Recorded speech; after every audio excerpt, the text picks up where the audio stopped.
the best sights in Vinewood, like where famous people shit. Get your tickets now. As I am contractually obliged to say, buckle up, everyone. It's showtime.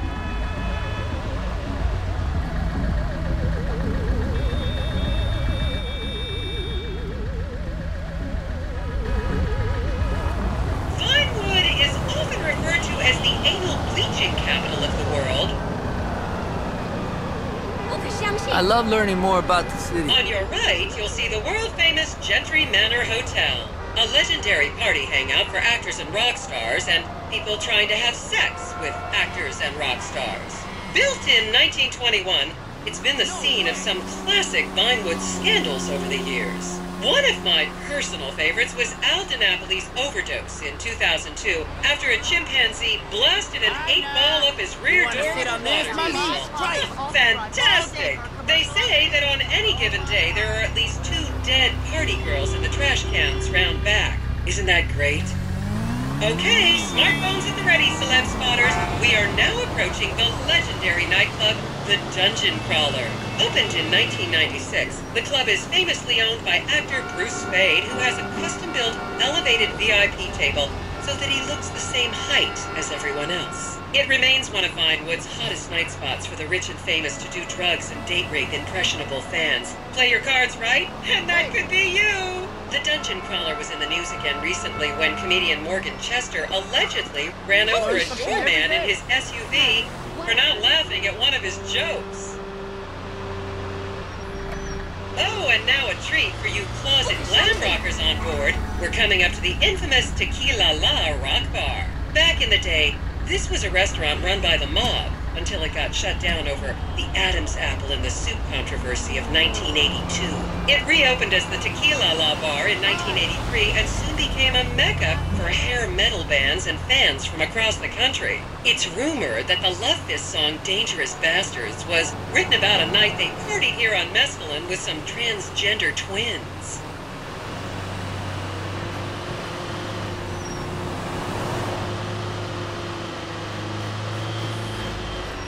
Now, this house up ahead is one of the many private residences of action movie director Mark Fostenberg. Fostenberg still maintains he was out of town when a 15-year-old Mexican girl was found dead in his pizza oven in 2007. The case was settled out of court and all charges were dropped. The girl's family now live on the next street. So this is the house of television exercise guru The Craze. You might have seen him degrading himself recently on Rehab Island. Do any of you remember the 80s? Strange times.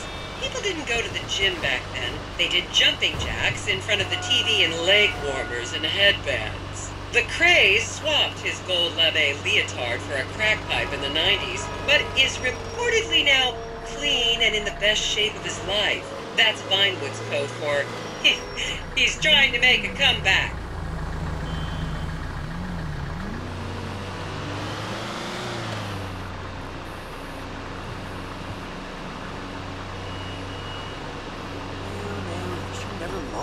This is the home of celebrity wild child Martha Turn.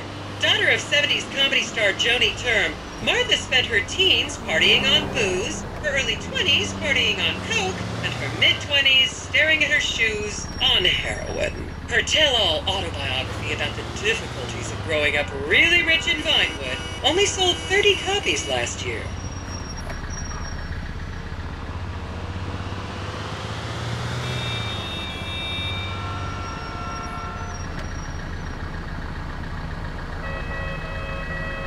Wow! Look at that! Damn, that's a sexy car. I should remind you this is a no-smoking bus. Unless, of course, it's medical marijuana, then you're all right.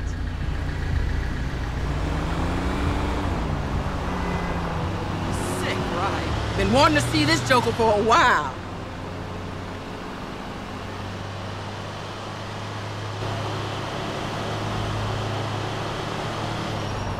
Just up ahead is another place to see and be seen in Rockford Hills, the Richmond Hotel. An iconic entertainment industry hangout, sleazy producer types have been promising to make young girl stars here for over 100 years now. Not gonna lie, it's an some shameful things in that lobby bar in my youth, but I've put that period of my life behind me now.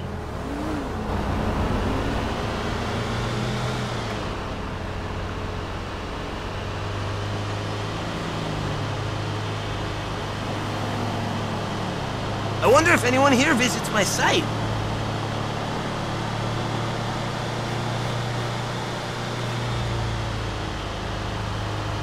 This is what makes America great.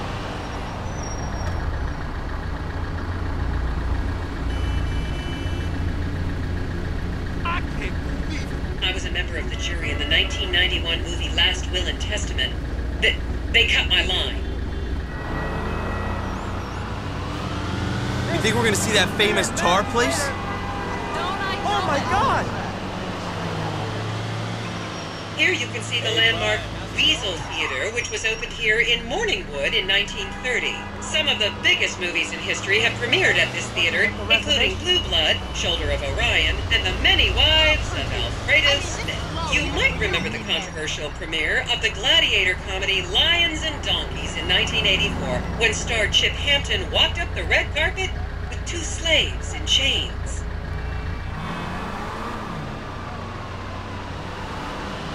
I should put stickers up for the site.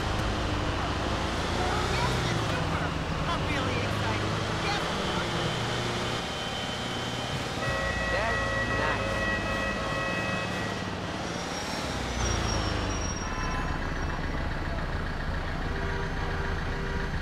Ooh!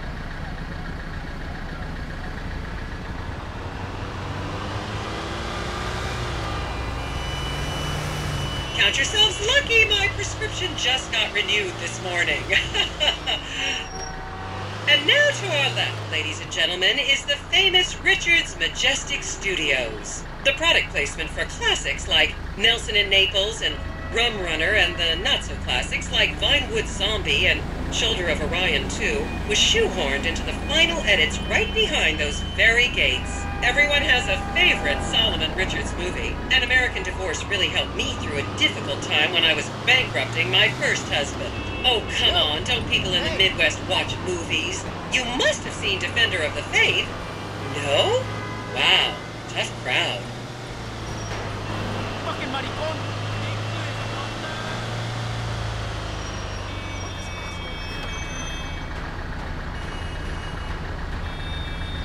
My ex-wife tried to take me on this fucking tour.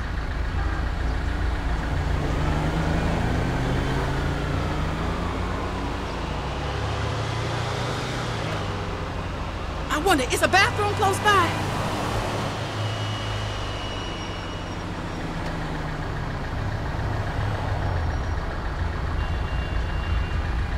I think I got some hits from this area.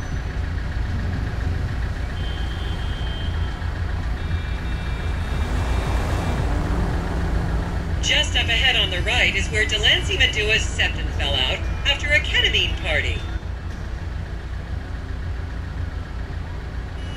It's also glamorous.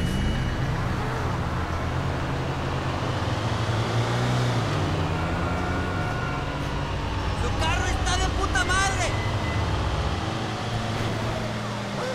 I did not know that.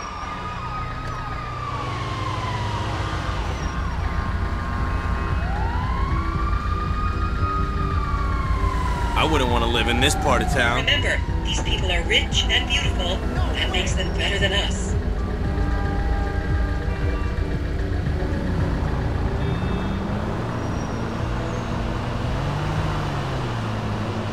See, I wasn't even knowing about that.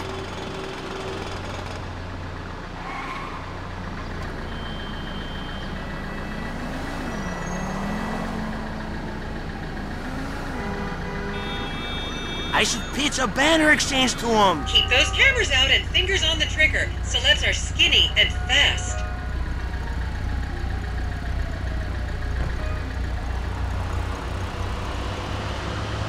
This is great. Heaven. Jesus! It's bullshit. Whatever. Okay, people, get those cameras out. This is Portola Drive. You won't get a better chance to spot a celebrity in its natural habitat. As you can see, the recession hasn't hit this part of town very hard. These are some of the most offensively high-end designer stores in the country. And now, some fun trivia for you. There have been a number of movies shot on Portola Drive, mostly awful ones about rich idiots, including the blockbuster 2005 romantic comedy, Shoe Whore. It's credited with sending women's rights back 50 years. The store we're passing now is where British star Charlotte Crown was caught on film in the changing room, eating and purging the same burrito over and over again, just like a dog.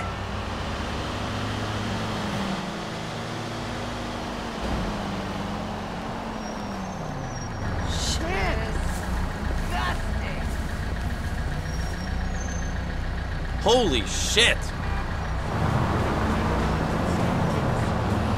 To the left, you'll see a spot where a pizza boy claims that Clay P.G. Jackson asked him to remove his shorts.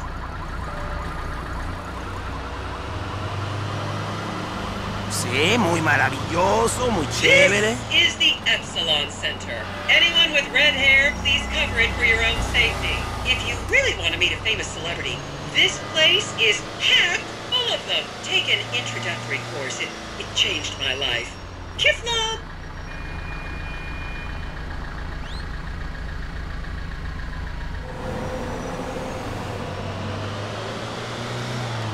You'll recognize this stretch of road from those videos of Jill von Krastenberg with the Romanian shotgunsy.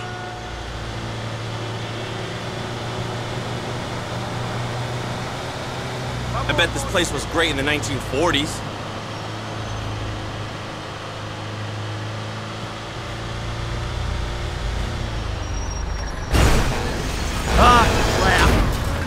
Don't you just love people you've never met and would have you arrested if you came within 10 feet of them?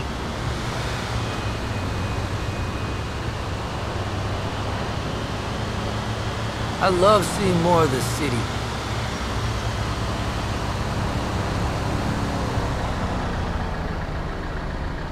Am I the only one? So much to learn. Please, refrain from taking photos of ethnic minorities. They could be gang members.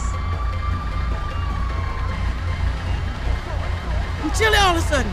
I was feeling hot.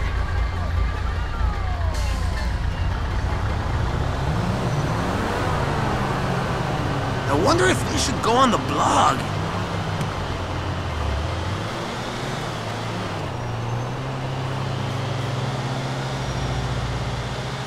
This is what makes America great.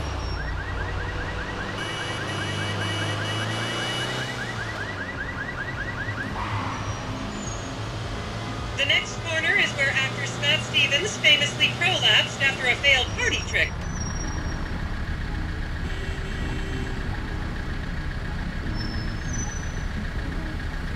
There is so much about this place that I didn't know.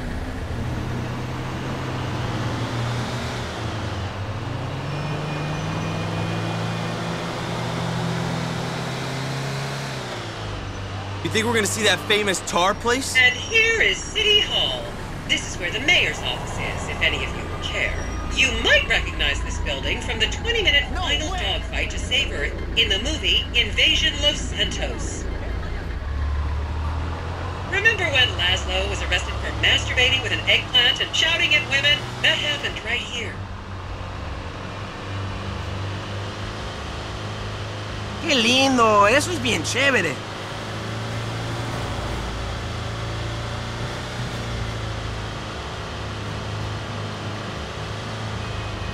It brings me to tears, man. I thought I'd have another opportunity to present my proposal. But I have a Check that out! package. Frankly, I think you'll be blown away.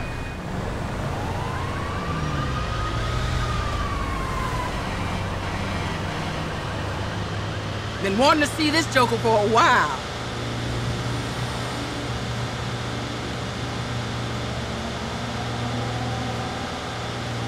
¡Qué chévere! Eso es bien lindo.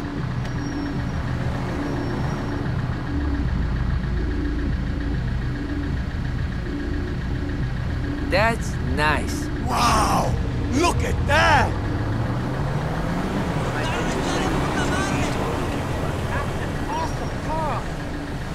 check that out. Classic, man. A Woody. Typical. And here we have the beautiful Oriental Theater. Riots broke out on the theater's opening night in 1928 as desperate fans tried to get upskirt shots of the legendary silent movie star Miriam Turner, much like you're doing today, except with really heavy cameras. My daughter tells me it isn't politically correct to say Oriental anymore, but considering some of the other common terms for Asians in the 1920s, the name could have been a lot worse. There's a saying that to go to Los Santos and not see the Oriental Theater is like going to China and not visiting a burger shop. You know, I've never really understood what that means, but... See, I wasn't even knowing about that.